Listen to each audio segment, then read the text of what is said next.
Hi, Gearslutz. I'm Mark Verbos from Verbos Electronics, and we're here in the Sound Lab at ADE. And I won't bore you too much, but I hope I'll show you the Bark filter processor, which is the new module that we're about to release. And on the basic level, this is a 12-band fixed filter bank that's on the Bark scale, which is a system of distribution of frequencies that has the bands closer together in the area of human hearing that's most sensitive, and has the spacing at the extremes much wider. And this is nice for creating ambient, like resonant body type sounds. And the filters are pretty steep, 36 dB per octave slopes, and the nature of filter banks is that when the levels are down, that you hear nothing. So much more extreme processing than like an equalizer would be.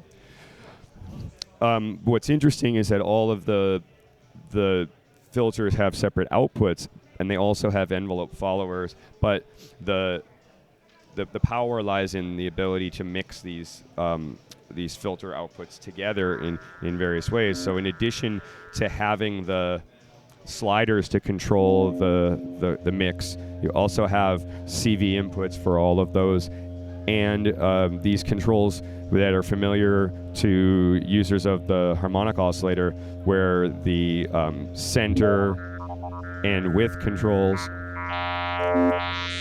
allow us to operate the bank of filters like a variable bandpass. And a couple of interesting things can be done with the mixing, like this.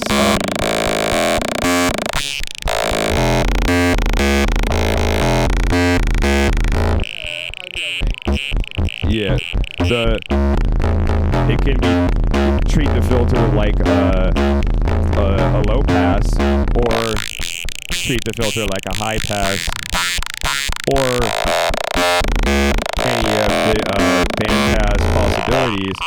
But also what we're doing right now is sweeping the width in order to open it up like a low pass, but also from the same control voltage opening up another band to make a kind of peak at the top of the,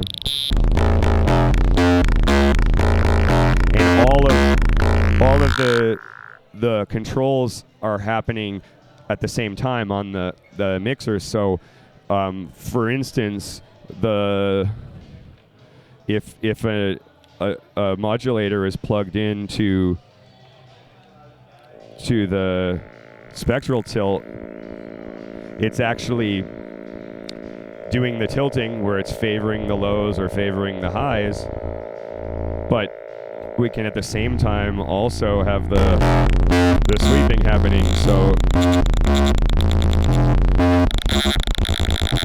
they can start to add up more and more different modulations happening all on top of each other, so it can run away from us really easily. It's a sort of additive synthesis filter.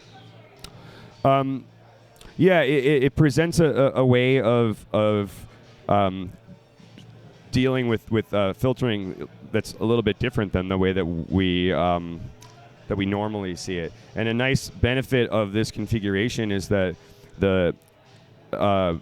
every band has an envelope follower on it, and then it has an LED, the yellow LED showing the level of that envelope follower, and this creates naturally a sort of spectrum analyzer built into the module, so it's very clear where the content, spectral content of the input signal is. So for instance, over here right now, where in the low bands you see that their LED is bright, so that means that there's some real content there. But over here where there's not, the light isn't shining, that means that there isn't any content there. So we know then that how the level of the mixer and the level of this the content of the signal, how they relate together and how they can work together, which is turns out to be quite interesting thing to know while filtering. You know, that the signal actually has anything to filter in that area. Well, I think that by having the steep filter slopes, that that there's some real bite to the filters, that they can have a really dramatic effect, and also that they're matched in their placement so that the blend, the response, if they're all zeroed out, is generally flat. So it doesn't have a kind of general sound to it that if you're not doing some extreme shaping, you're not getting a sort of sound you can't get away from. You know, like some historical filter banks in modulars have a tendency to kind of always have a certain sound, like you know, like you're running this sound through some sort of tube or a small resonant space, and this doesn't have so much of that, but it does have the ability to do pretty extreme filtering.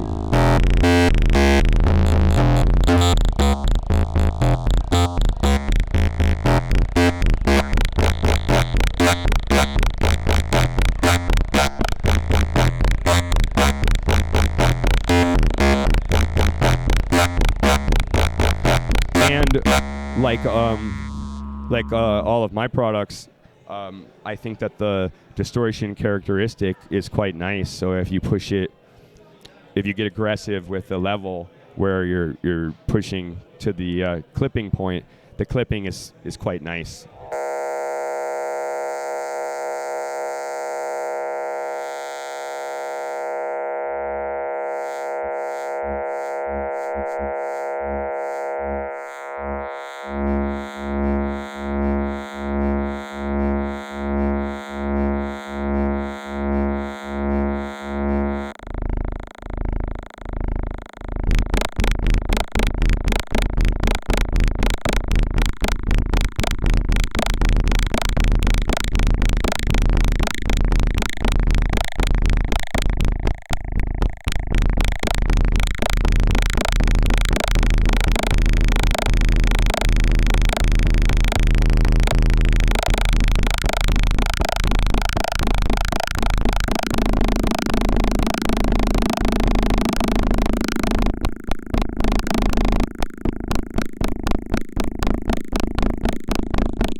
Okay, hope that wasn't too long.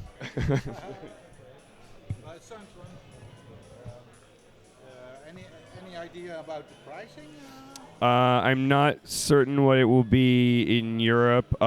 We've declared in the U.S. it will be $750. That's reasonable. Yeah. Well, sometimes the nature of this type of a module is that there are a lot of components and there are a lot of precision components, precision capacitors, and so. Each of these bands is actually a filter. Yeah, each one is a filter, and each one is a 6-pole filter. So it's actually really a lot of components.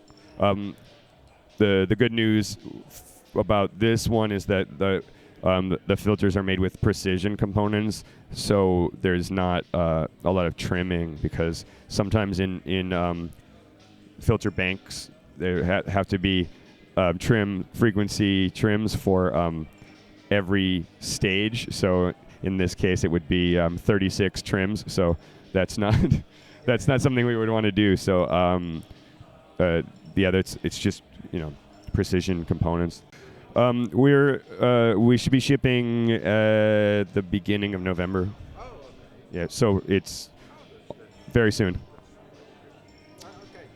I also missed this one. Okay.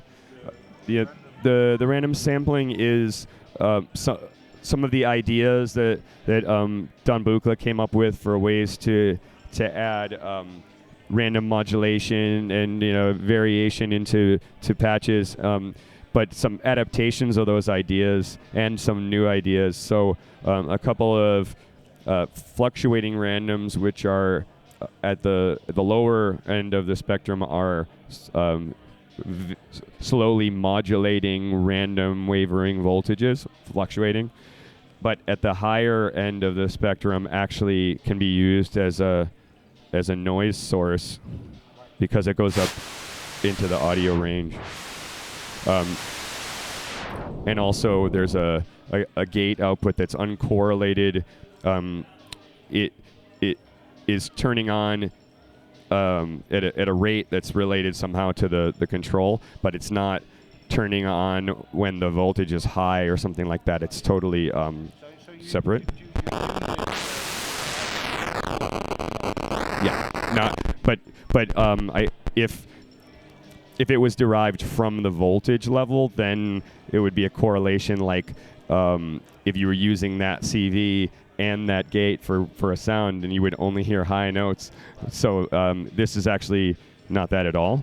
And then the next section down, quantized randoms, is a 6-bit number or voltage level that's being sampled every time a trigger comes in, and that can be used as a stream of held voltages that are totally random. And unlike the other modules of this type, it's just truly random.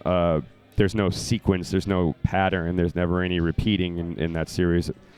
And then a noise source with white, pink, and metallic. The so-called metallic is the type of noise source that was in the TR-808 cymbals. It's 6 square waves that are detuned and ring modulated in order to create a wall of kind of metallic sounding noise.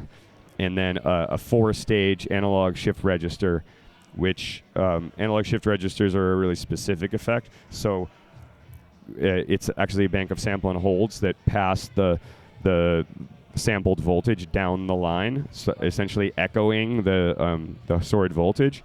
But if you should not need to have a 4-stage analog shift register, but you do need to have 1, 2, 3, or 4 sample and holds, they can always be broken out of the system and used independently, like exactly.